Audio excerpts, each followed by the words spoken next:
Halo, selamat malam pemirsa, senang sekali rasanya saya bisa kembali hadir menemani Anda dalam Ada Apa Berita Weekend, tentunya hari ini 15 Juni 2014. Dan pemirsa, sejumlah informasi menarik dan penting telah kami siapkan, tentunya juga ada perbincangan menarik.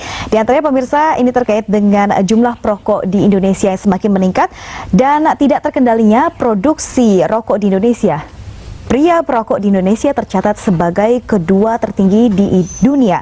Dan mirisnya pemirsa, Indonesia memiliki perokok aktif tertinggi sebanyak 36,1% untuk orang dewasa dan 67% justru pria remaja, yakni anak usia 15, 13 hingga 15 tahun.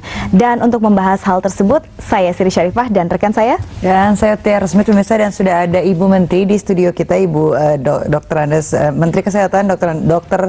Nafsia Emboy SPA MPH. Selamat malam Ibu, terima kasih sudah datang di Jak TV, Ibu. Dengan senang hati. Ya, Tiara, luar biasa sekali ya kalau kita lihat perokok jumlahnya semakin meningkat, Ibu ya, setiap tahunnya meningkat luar biasa.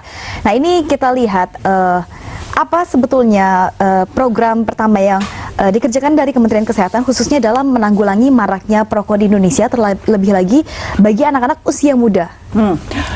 Nggak bisa Menteri Kesehatan, Kementerian Kesehatan aja deh, karena ini kan masalah masyarakat ya. Oleh karena itulah maka sebenarnya sudah sejak tahun 2000-an itu seluruh dunia sebenarnya sudah bikin suatu gerakan, suatu kegiatan. Oleh karena negara-negara anggota WHO itu sudah mengatakan bahwa ini ada suatu epidemi baru, di mana terutama kalau mulai merokok semakin muda dia mulai merokok, maka sebagian besar itu akan menderita kanker, stroke, serangan jantung, maupun kalau kebetulan dia wanita, maka terjadi kelainan pada janin di dalam kandungannya. Jadi oleh karena itulah maka dalam dunia lalu kita sepakat atau negara-negara anggota WHO sepakat untuk membuat suatu peraturan-peraturan. Nah, peraturan yang kita buat mulai dari Undang-Undang 36 tahun 2009 tentang kesehatan sudah mengatakan, awas, ini ada zat adiktif yang ada di dalam tembakau, dan itu sudah dibuktikan di dunia. Nah, zat adiktif ini kan hanya ada 4, narkotika, psikotropika, kemudian miras, dan yang ada dalam tembakau. Nah, inilah yang menyebabkan racun di dalam tubuh seseorang, dan sedihnya bukan hanya dalam tubuhnya sendiri tetapi juga dalam asapnya, sehingga bisa mempengaruhi orang lain yang tidak merokok. Nah, oleh karena itulah maka kita sudah ada Undang-Undang 36 tahun 2009, kemudian diikuti dengan peraturan pemerintah nomor 109 tahun 2012, itu lalu ditindaklanjuti dengan peraturan Menteri Kesehatan nomor 28 tahun 2013 dan nomor 40 tahun 2013. Ini semua upaya kita untuk melindungi rakyat kita terhadap dampak buruk karena merokok itu. Ya, ini kan mengenai juga ada banyak yang nggak hanya anak muda saja, nggak hanya pria, ternyata juga terkait ada wanita-wanita juga yang memang banyak menggunakan indikasi merokok masih muda. Itu sebenarnya apa sih Bu penyebabnya yang oleh karena iklan rokok ya, memang mereka tahu bahwa kalau mulai merokok pada usia muda, pasti kalau dia sudah ketagihan kan, dia kecanduan lah ya, adiksi, maka dia sampai tua itu bertahun-tahun, puluhan tahun dia bisa merokok. Jadi dia keuntungannya nggak bakal berkurang. Nah, oleh karena itu salah satu trik mereka untuk menggait generasi muda adalah mereka punya reklame. Kalau laki-laki pokok gaya gitu ya, gaya laki pokok jantan dan sebagainya. Kalau perempuan seksi dan sebagainya. Dan ini cukup banyak menarik, dan saya sedih sekali oleh karena di Indonesia justru perokok pemula perempuan 3 kali lebih besar percepatannya ya, 3 kali lebih besar daripada percepatan. Ini kan ini terkait dengan peneliti Lembaga Demografi Fakultas Ekonomi di UI, ini mengatakan bahwa mempertanyakan sikap pemerintah Bu yang belum menandatangani kerangka kerja Konvensi Pengendalian Tembakau FCTC. Padahal sebanyak 177 negara itu telah meratifikasi, dan ini kan program internasional untuk membatasi produksi rokok yang telah didatangkan. Ini bagaimana Ibu tahu? Sebenarnya tidak. Oleh karena FCTC, disinilah salah pengertiannya.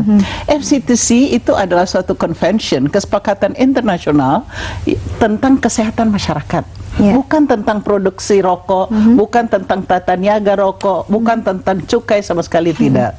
Tetapi bagaimana melindungi rakyat terhadap dampak negatif dari rokok. Hanya itu aja, masyarakat. Jadi apa isi dari himbauan tersebut atau program tersebut, Ibu? Suatu konvensi itu kesepakatan internasional di mana diatur bagaimana supaya mengurangi konsumsi rokok. Konsumsi rokok. Nah, itu ada berbagai macam ya. Pertama tentu iklan harus dibatasi memang. Oleh karena sebagian besar generasi muda itu tertarik karena iklan. Kan? Ya. Dan karena dikatakan ini jantan dan sebagainya, maka atau seksi. Kedua adalah sponsorship. Seringkali mereka mensponsori kegiatan-kegiatan generasi muda seperti misalnya musik, kesenian. Habis itu membagi-bagi rokok. Nah, kalau bagi-bagi rokok ini mereka coba-coba dulu kan? Nah, begitu coba-coba, kecanduan, dia susah untuk lepas. Berarti sangat dekat sekali ya dengan dunia ini, dunia anak muda ya pemirsa. Ibu, kita tahan dulu sebentar, kita akan kembali usai jeda pariwara. Pemirsa tetap di JAK TV.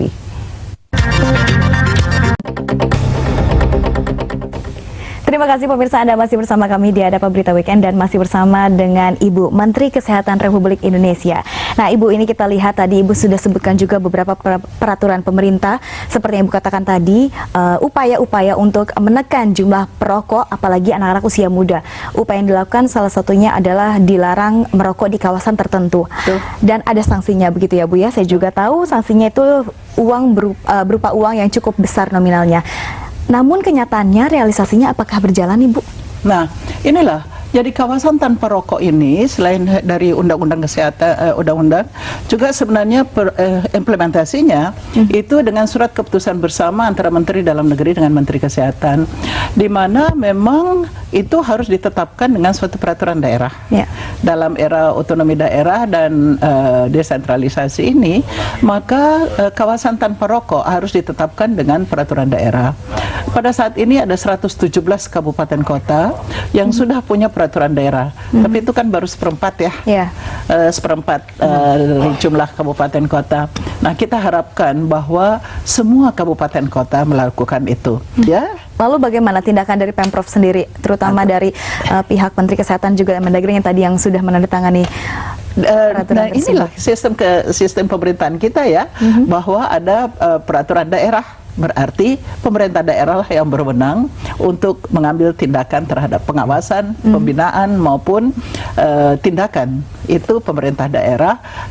Kita dari pusat tentu hanya memberikan standar regulasi, standar maupun pembinaan, bimbingan dan sebagainya, sosialisasi. Tetapi untuk mengambil tindakan, karena itu peraturan daerah, tentu adalah pemerintah daerah. Baik, kalau pemimpin daerahnya sendiri nih Bu, belum bisa dengan keras untuk menindak, bukankah pemerintah pusat juga berhak untuk memberikan teguran kepada pemimpin daerahnya sendiri? Karena kan semua beralih kembali kepada pemerintah pusat. Bagaimana Ibu? Teoritis enggak juga ya, paling Menteri Dalam Negeri kali bisa ya. Akan tetapi sayang sekali itu that's not the way it is gitu loh. Ya. Atau ini kalau saya lihat juga ini luar biasa, tadi Ibu sebutkan juga terkait dengan Pemda ya, daerah sendiri. Ini di Bandung nih Bu, yang menarik ini Ridwan Kamil, Wali Kota Bandung, Ibu pasti tahu, yang menerapkan sistem ini nyata dia sudah merealisasikannya, melindungi rakyat Kota Bandung dari epidemi tembakau, mulai dari mencanangkan Selasa tanpa rokok, lalu sampai memprakarsai konsep rumah tanpa asap rokok, dan yang paling berani adalah melarang iklan rokok di Bandung. Hebat. Itu luar biasa. Apakah bisa di seluruh daerah atau di Indonesia tentunya dari Sabang sampai Merauke seperti itu? Seharusnya bisa, tetapi itu tergantung dari pimpinan daerah. Kalau kebetulan punya bupati yang begitu care terhadap kesehatan rakyatnya, pasti dia akan perhatikan itu, karena dia tidak mau rakyatnya sakit. Apalagi penyakit yang terkait rokok ini kan semua penyakit yang membawa penderitaan yang luar biasa dan juga biayanya sangat mahal, seperti kanker, stroke, serangan jantung, dan kalau pada wanita bayinya bisa berat badan lahir rendah, bahkan kelainan. Ya, jadi memang dampaknya itu sangat berat. Oke, tidak bisakah mungkin pemerintah pusat mencanangkan standarisasi seperti yang dicontohkan Pak Ridwan Kamil ini? Udah ada, dalam ini kan ada nih semua nih, ada tentang apa PP-nya, ada petunjuk pelaksanaannya, ya ini. Tapi karena kita sebagai masyarakat mungkin belum pernah tahu begitu ya Bu ya? Gitu. Iya, masyarakat mungkin juga belum pernah tahu dan merasakan seperti adanya rumah tanpa asap rokok atau melarang iklan, karena kita masih ada iklannya gitu Bu, ya, di betul. seluruh daerah. Oleh karena begini, iklan kan belum bisa dilarang sepenuhnya. Yang diatur dalam PP-nya, PP 109 hanyalah bahwa misalnya iklan di TV baru boleh sesudah jam 10 malam. Kalau begitu bisakah direvisi PP itu Bu untuk menjadikan ini menjadi lebih detail lagi, peraturannya tidak mengambang? Kamu ngomong dengan Menkominfo ya. Itu harus masuk dalam undang-undang penyiaran, undang-undang. Jadi memang tidak mudah, oleh karena ini lintas sektor. Harus ada give and take. Dan saya mengerti bahwa harus membutuhkan waktu, tetapi yang saya risaukan adalah berapa juta orang yang harus sakit sebelum kita mengatakan oh nggak boleh ngerokok. Jutaan orang, dan anak-anak, bayi-bayi tidak bersalah yang lahir karena cacat karena di dalam rumah ada yang merokok. Indoor pollution termasuk salah satu yang sangat tinggi akibatnya di Indonesia. Kenapa toh kita tidak bisa ini? Oke, yang menarik Tiara sekarang sepertinya di depan kita sudah ada sebuah beberapa saya dari tadi ini sempat memperhatikan ini ada beberapa bungkus rokok yang memang sudah ada gambar-gambar tentang penyakit ini, mungkin kalau pemirsa bisa lihat. Betul, ini sebenarnya efektif ya Bu. Ini mulai tanggal 24 Juni ini kan akan diberlakukan gambar dampak rokok nih. Jadi mungkin orang yang mau ngerokok itu ketika dia melihat gambarnya mungkin ya nggak jadi ngerokok, itu seberapa besar? Takut ya karena gambarnya. Ini kan banyak negara yang sudah melakukan, ya. Dan sebenarnya kita itu sudah ditetapkan dalam undang-undang loh. Undang-undang 36 tahun 2009 pasal 199 sudah menyatakan bahwa kita itu atau industri rokok harus sudah menginikan warning. Biasanya kan di baliho-baliho itu pakai kata-kata. Hanya kata-kata saja. Kemudian ditetapkan bahwa dalam bungkus rokok itu pakai gambar. Tentu dengan harapan bahwa paling tidak perokok pemula melihat ini, oh gini tuh nanti jadinya. Kalau saya ngerokok bisa jadi gini. Enggak deh, enggak jadi deh gua.